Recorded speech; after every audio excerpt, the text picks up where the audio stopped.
বন্ধুগণ, আজকে আমরা নাগরিক মঞ্চের পক্ষ থেকে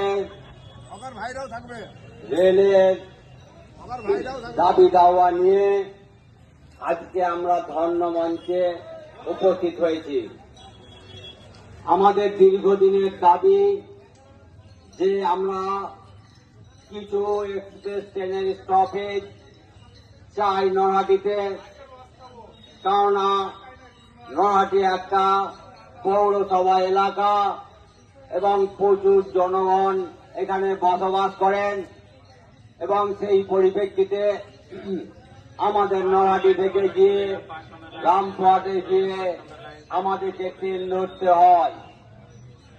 কিন্তু আমরা দেখতে পাচ্ছি গোটা বীরভূম ডিস্ট্রিক্টে যতগুলো শহর আছে তার মধ্যে আমরা দেখতে পাচ্ছি বোলপুর, রামপুরহাট, সাঁইথিয়া, তারপরে স্থান হচ্ছে নরহাটি।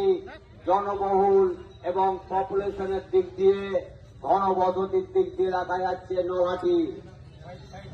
এবং তার পরিপ্রেক্ষিতেও আমরা দেখতে পাচ্ছি যে একটা বড় এলাকায়, একটা পঞ্চায়েত এলাকাতে যে সমস্ত এক্সপ্রেস ট্রেনের সুযোগ সুবিধা পায়, কিন্তু নরহাটি বাসে সেই সুযোগ সুবিধাটুকু পায় না, সেখান থেকেও বঞ্চিত।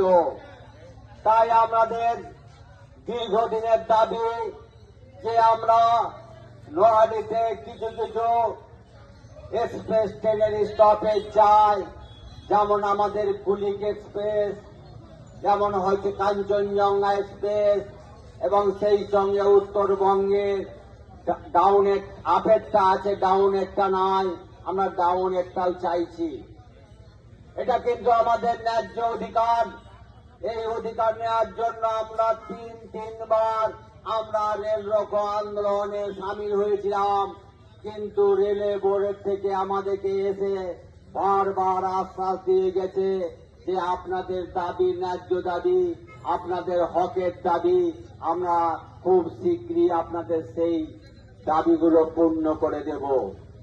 কিন্তু তিনবার বলার পরেও তাদের কথাতে আমরা কিন্তু আন্দোলন করে নিয়েছিলাম, কিন্তু আমাদের সেই দাবি কিন্তু কিছুই পূর্ণ করেনি।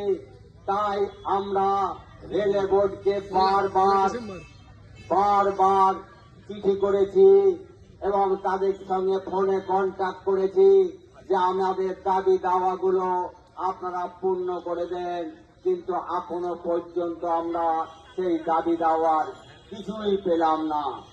তাই আমরা বাধ্য হয়ে চতুর্থবার আমরা আন্দোলনে নেমেছি। আমাদের 1 ডিসেম্বর আমরা রেল রোকো আন্দোলন করব। তার আগেও কিন্তু রেল বোর্ডকে আমরা জানাতে চাইছি এই ধর্ণা মঞ্চ দিয়ে যে আমরা কিন্তু 1 তারিখ, আমরা 1 ডিসেম্বর আমরা রেল রোকো আন্দোলনে সামিল হব। আপনাদেরকে এখনো আমরা যথেষ্ট সময় দিচ্ছি।